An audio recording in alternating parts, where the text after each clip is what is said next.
Hello scrapbooking friends, and thank you for joining me for another process video. Today is quite a fun layout that I'm going to do. It's Halloween themed. I'm taking part in a Halloween themed challenge over at Dotty about Flair, and it's to create something Halloween related or themed or inspired by. So it doesn't have to be literal Halloween layout. It can be inspired just by the icons or the colours or anything, it's up to your interpretation. So Catherine set the challenge and she did an amazing banner mini book, so you might want to go over and take a look at that. And what I'm going to do is a layout based around a Halloween rocky road that I created here.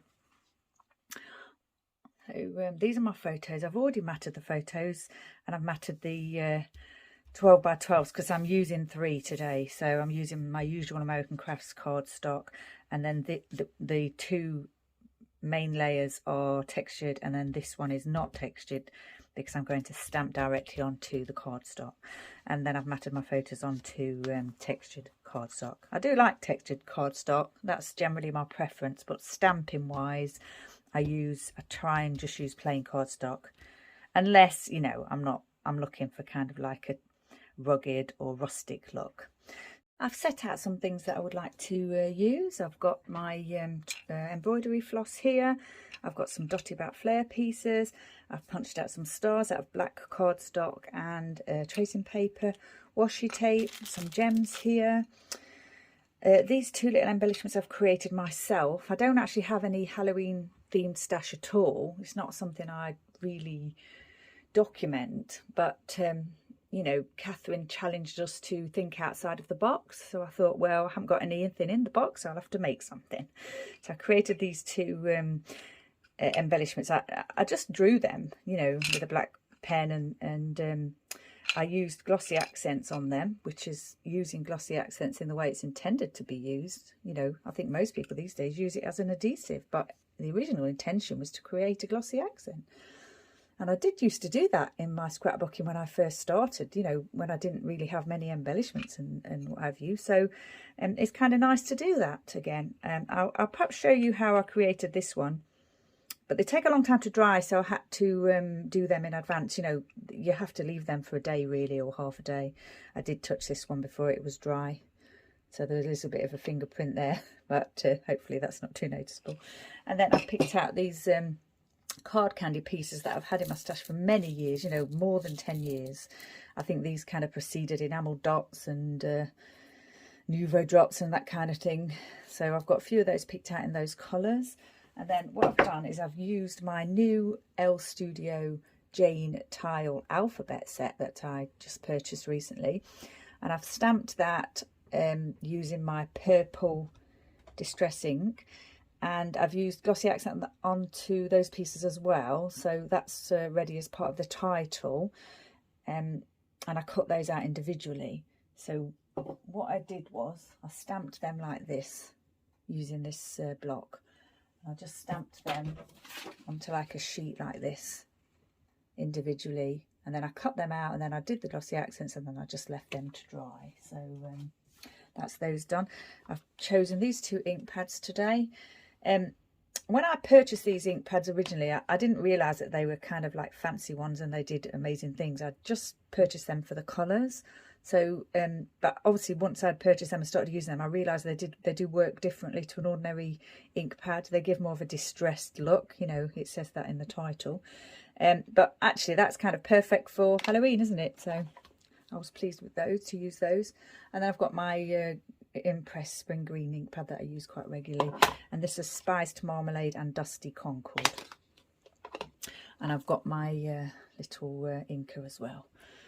So the tools I'm using today, or hoping to use today, is my tiny attacher. I've already used that on one of the stars here. I did staple that, put a little staple into there just for effect. I've got my and I'm using my poker tool. Is quite useful when you're using the glossy accents, because although this is a non-stick mat and it's very effective, when I first add the glossy accents to the piece, I kind of wait a few seconds and then I move it a little bit, just so that you don't get too many edges the accent over the edges of the piece. It kind of shifts it along a little bit and keeps it all onto the piece. I've got some pens here that I'm going to use, journaling or doodling, you know. Right, so with the pumpkin, I'll just show you what I did briefly with the pumpkin. I just, what I did was I just used the inker. I just popped it down like this, and instead of just a circle, I kind of moved it over a little bit to try and get like a little bit of a pumpkin shape. There, quite rough. And then I've got my scrapbook. Oh no, it's a Staedtler permanent pen. And I just drew the outline of the pumpkin like this, very roughly, like this. I'm no artist, but I think you can tell that's a pumpkin. And then a little leaf there. And that's all I did. And then what I did was I cut it out, so I can put that out now to show you. Just cut it out roughly, trying to keep the, you know, the black edge. I'm no good at fussy cutting either, but as this is doesn't have to be precise, it's fine. I don't mind that kind of fussy cutting. If I try and fussy cut something precisely, then the poor thing that I'm fussy cutting tends to lose pieces. You know, like, I don't know, if it's a butterfly, it might lose a wing. Right, so that's that. And that's all I did. And I did the same with the ghost, although with the ghost I just did it on white cardstock. I didn't use any colour apart from the, you know, for the outline and the eyes and the mouth. So, and then I added, what you do is I can add the glossy, I'll probably do this, I'll probably add glossy accents to this later and then show you at the end of the video. Because if I do it now, I'll leave it on my desk and then something will happen. There'll be an accident of some kind. So I won't do that just at the moment. So back to the layout idea that we've got today. This is the little stamp set that I use for the boo. It's the one that I've used before. It's one of the 2 small sets that I've got. Okay, so my idea today is, I think we're going to pop this in the middle like that. I've already planned how I want to create the design, because obviously I've made the embellishments and things, so I've got an idea in my mind of what I want to do. I was thinking of popping this here, and I'm going to take some of this twine and put it underneath like that, the purple one there I think, and then I'm going to pop the little ghost on there. And then I've got the purple Flair at the top here.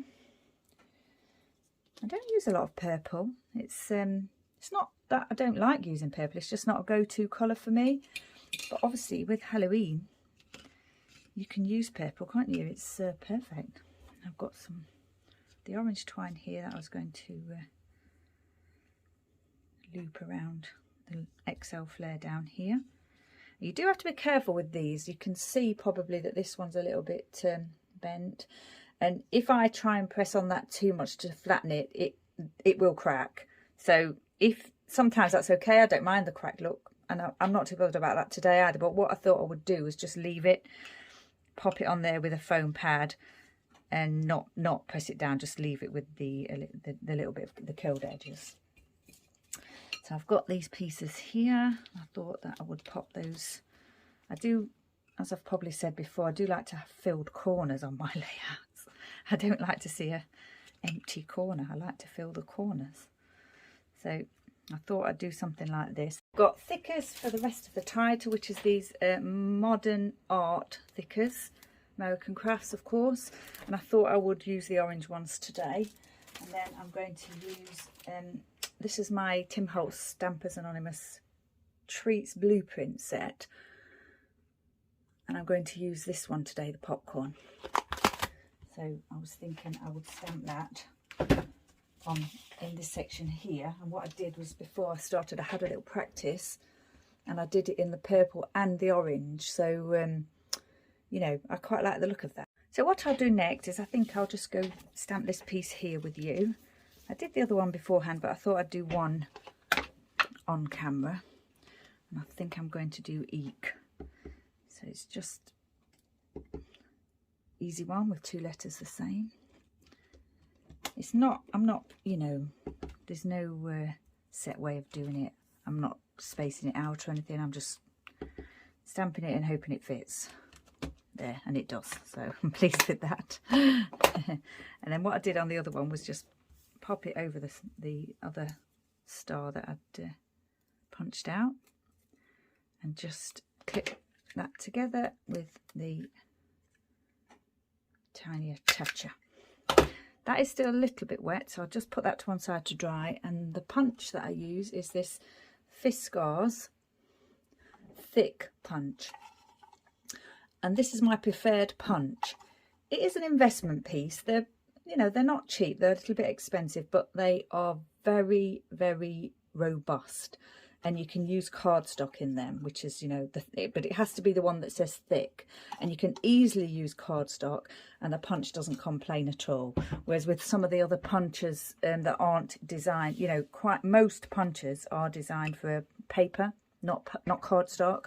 So I always prefer to go with the ones that are designed for cardstock, because like I say, they're a little bit expensive. They are an investment piece, but they will last, you know, a long, long time. Of course, you won't need to replace them, because if you buy a cheaper one and you break it, then, you know, you're paying money out again for another one. So it's worth, if you can afford it, it's worth getting the good quality one in the first place. I think what we need to do next is the stamping. So we'll move this out of the way, I think, and get the stamp place. Now what I'll do is I'll use the lighter colour first and then the darker colour. I always recommend taking the ink pad to the stamp, because you do get you know, an even coverage, a better coverage in that way, and try and keep your stamp, don't rock your stamp, you know, don't rock your ink if you can help it, because you might get it on the edges of the cutout of the stamp. Okay, so I think that's okay. What I should do is just stamp it. I'll just put it in place, try not to move it, apply some pressure, and then lift it off. There you go. That's a nice piece there. And then I've got this damp cloth here just to remove the orange. Now with an ink pad, dye ink pad, you can remove the ink with just with water. It's a little bit harder with a pigment or some of the fancier inks. I prefer to just use a cloth, e-cloth, rather than wipes or anything, you know. Try and do my bit for the environment. Right, now then, the purple. Do the same again. See, I did get some there. But hopefully, if you just, the same with applying the ink, if you apply the stamp level and don't rock it, that bit shouldn't be a bother. I will remove that though, just in case. But yeah, if you can keep the stamp level, you shouldn't. All stamps work differently, and each stamp needs to be tested. But most stamps, if you just keep them level and don't rock them, you will get a good clean image. But you know, some stamps are not as good quality, and it may be, or be almost impossible to not get a little bit of a ink around the edges or somewhere where you don't want it. But you know, you can usually work out a way to use your stamp. Now then, I'm going to offset that. Let's just offset it a little bit, pop it down, same as before, press it around the edges a little bit, and then gently lift it away. There, that's just the effect that I wanted. Then once again, use the cloth. I do like to take care of my stamps, especially these Tim Holtz ones. These are another stash item that's an investment piece. As you know, they're a little bit expensive, but they're very, very good quality, and they do give a really good image. So I do like to add those to my stash sometimes. So that's the stamping done. We'll pop the image back there. See if we can start putting this together now. Did that dry? I think so.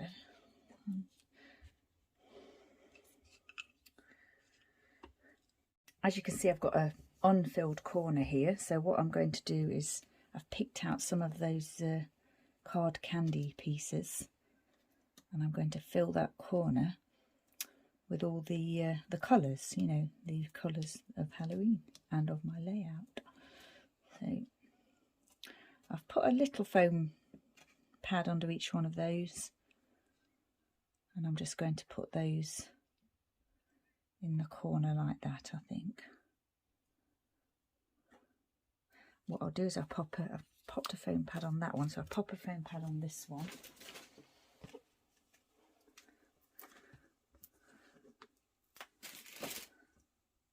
As well, have that raised, just probably like this, I think. Now the little title that I created, I'm going to place here at the bottom. Rocky. I got the idea for this from Marks and Spencer's. They've got a Halloween themed Rocky Road at the moment. I forget what it's called. I don't know. It's a spooky title anyway, and it's really nice. I tried one and I thought to myself, I think I have a go at making that myself, and then maybe I might come up with a similar one for Christmas. I do make a Rocky already, which is really nice, but it's not a fun one like this. This is not particularly healthy, I have to say. It's mostly popcorn, hence the popcorn stamp, but it's also got Skittles, fruit pastels, you know, some decorations, just sweet decorations. There's some marshmallows, chocolate sprinkles, chocolate chips. It's very tasty, but you know, just a small amount at a time. Right, the title, I think I'm going to call it Spooky Rocky. I've already had a look at the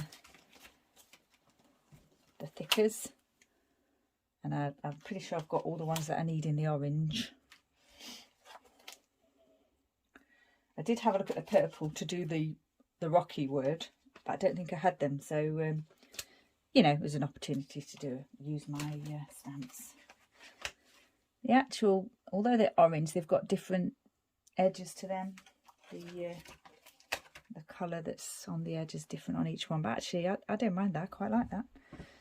So I think what I'll do is I'll stick this down. I'm not going to raise this on anything because it's a large piece, and I don't have those sheets of funny foam or fun foam, whatever it's called. So I'll just leave that. I'll just leave that flat to the page, like that. And then the spooky kind of needs to be in the middle, doesn't it? The double O. And of course, with it being a Halloween page, the more rustic looking, the better, I think. I really like these alphas with the black outline. It's like they're almost made for Halloween. That one's slightly different colour, but it's the only one that matches, so that's the one it'll have to be. I'm going to leave them a little bit wonky. I think I like the look of that. I'll pop those down later.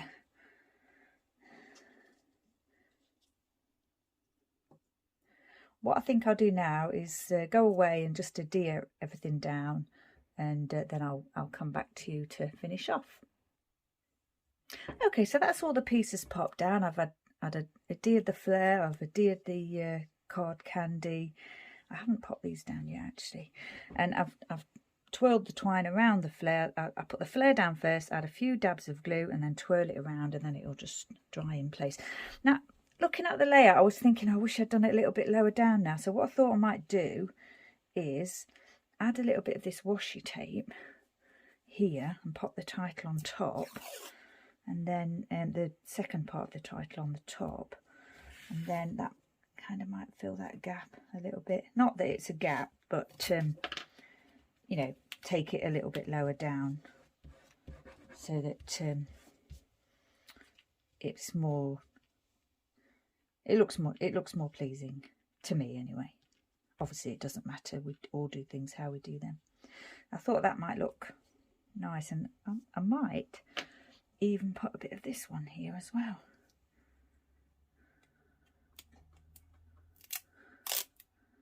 Just kind of there like that.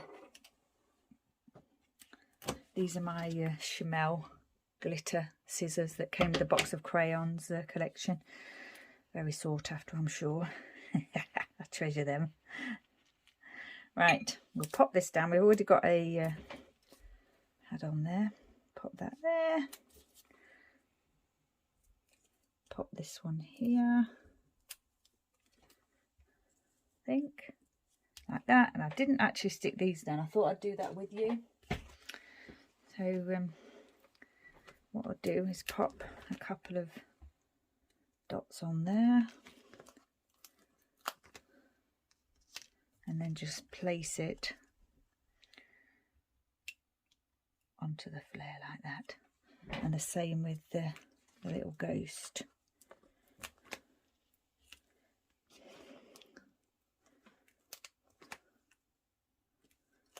Just so you can see how I did that.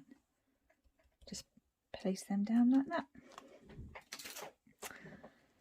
Now I've just got to do this, pop this title down on top of. I'm not sure how that will adhere to the washi.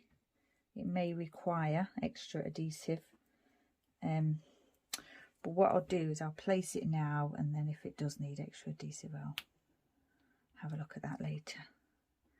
I think what I'll do is I'll pop them down so that they're you know, going on to that other bit of washi as well.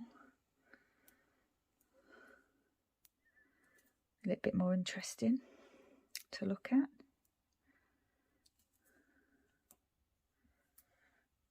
Like that. You can see what I mean by the distress ink pads, how they look more, you know, rustic. You get white within the image. They're obviously designed to do that, and I do like that as well, especially on a layout like this. It's just that I didn't know that when I purchased them. They're not quite spaced right, are they? Space those a little bit better, I think. Move those pieces away.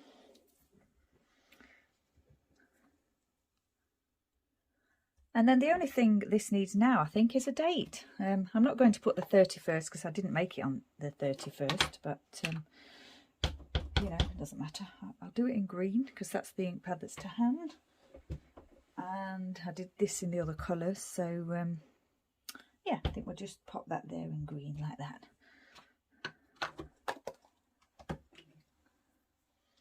And then that's finished. So I hope you've enjoyed this today. I'm not sure when this will be going up, so it may be that it's too late to join in the fun before the deadline of the 31st, but I'm sure if you wanted to do it at any other time you could, obviously, just for fun. I think there is a prize, so if you want to win a prize you have to do it by the 31st. But if not, you can just do it anyway and enjoy yourself. So once again, thanks for joining me. Take care, and I shall see you next time. And I think I just need to go and see what my dog buddy's up to. Take care, bye.